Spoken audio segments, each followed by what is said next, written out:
جی السلام علیکم۔ آپ پہ جادو کرنے والا کون ہے یہ جاننے کے لیے کوئی بھی وظیفہ یا عمل ہرگز مت کریں، کیونکہ آپ بہت بڑی مصیبت کا شکار ہو سکتے ہیں۔ جن لوگوں نے یہ آپ پہ جادو کرنے والا کون ہے یہ جاننے کے لیے کوئی وظیفہ یا عمل کیا تو ان کو جادو کرنے والا تو نظر آ گیا، لیکن وہ بہت بڑے نقصان ان لوگوں کا ہوا، بہت بڑی مصیبت پریشانیوں کا شکار ہو گئے۔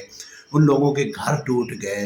لڑائی جھگڑے حتیٰ کہ بات قتل و غارت تک پہنچ گئی۔ جہاں تک یہ بات سچ ہے کہ کوئی بھی وظیفہ یا عمل سے جادو کرنے والا نظر آ جاتا ہے تو اللہ کے پاک پیغمبر علیہ الصلوۃ والسلام کی ایک حدیث مبارکہ ہے، فرمایا کہ خواب تین طرح کے ہوتے ہیں۔ ایک جو اللہ رب العالمین کی طرف سے ہوتا ہے، دوسرا شیاطین کی طرف سے ہوتا ہے، تیسرا خواب وہ ہوتا ہے جو انسان صبح سے لے کے شام تک اپنی روزمرہ زندگی میں اپنے معاملات اور کام کرتا ہے۔ مطلب کسی نے آپ کو عمل بتایا تو آپ وہ عمل شروع کر رہے ہیں اور آپ کے ذہن میں ایک بندہ گھوم رہا ہے کہ فلاں بندہ مجھ پہ جادو کرنے والا ہے۔ آپ نے صبح سے لے کے شام تک یا عشاء کے بعد آپ نے گھنٹہ ڈیڑھ پڑھائی کی تو ایک ہی بندہ یا ایک خاندان یا گھر آپ کے ذہن میں چل رہا ہے،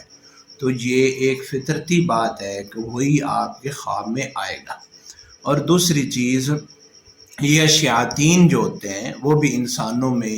فساد لڑائی جھگڑا کرانے کے لیے آپ جب کوئی الٹا سیدھا عمل کریں گے تو پھر وہ کوئی نہ کوئی شکل لا کے آپ کی آنکھوں کے آگے رکھ دیں گے، تو آپ سمجھیں گے کہ فلاں بندہ مجھ پہ جادو کرنے والا ہے۔ اس لیے آپ ان چیزوں سے بچیں۔ جادو جنات کا علاج اللہ کے پاک پیغمبر علیہ الصلوۃ والسلام نے اپنی تعلیمات میں اور اللہ رب العالمین نے اپنی کتاب میں ہمیں بتایا، اور اسلام نے ہمیں بے مددگار نہیں چھوڑا۔ اگر آپ اپنا علاج خود کرنا چاہتے ہیں تو اللہ رب العالمین کے قرآن پاک کو پڑھیں، نبی علیہ الصلوۃ والسلام کے فرمان کو پڑھیں،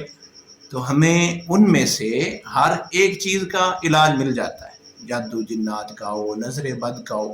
مقصد یہ ہے نا کہ ہم ان چیزوں سے